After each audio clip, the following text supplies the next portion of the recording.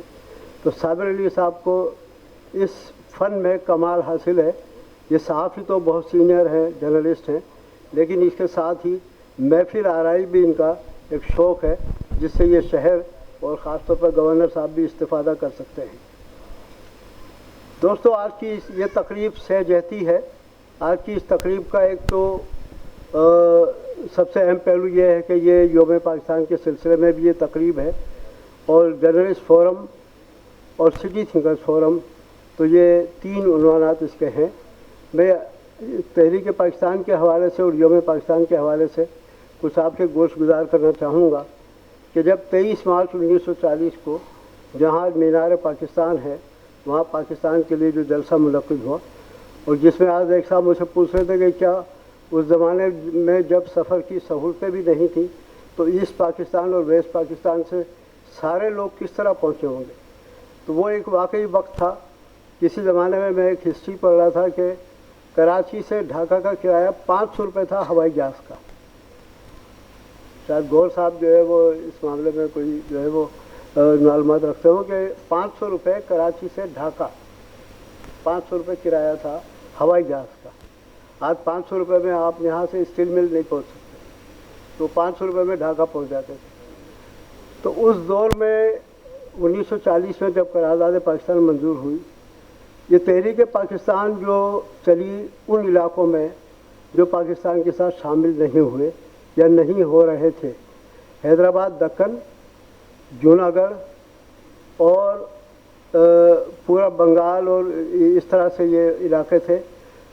تو اس میں نہرو صاحب جو وزیر اعظم تھے انڈیا کے، انہوں نے حیدرآباد دکن پر فوج کشی کر کے اس پر قبضہ کر لیا. حیدرآباد دکن کو تو جنوبی پاکستان کہہ بھی دیا گیا تھا، ڈکلیئر کر دیا گیا تھا کہ یہ ساؤتھ پاکستان ہے. جنوبی پاکستان، مشرقی پاکستان، مغربی پاکستان اور جنوبی پاکستان یعنی حیدرآباد دکن. لیکن اس پر فوج کشی کر کے قبضہ کر لیا نہرو نے، اور اسی طرح سے جوناگڑھ پر بھی فوج کشی کر کے قبضہ کر لیا گیا وہ 1946 اور 47 میں. کشمیر کا بھی اسی طرح سے سودا کیا وہاں کے راجا نے. تو پاکستان جو جس طرح بننا تھا اس طرح سے نہیں بنا. پاکستان کے حصے میں جو فائنینسز آئے وہ فائنینسز بھی انڈیا نے گولڈ اور فائنینسز وہ ہمیں نہیں دیے.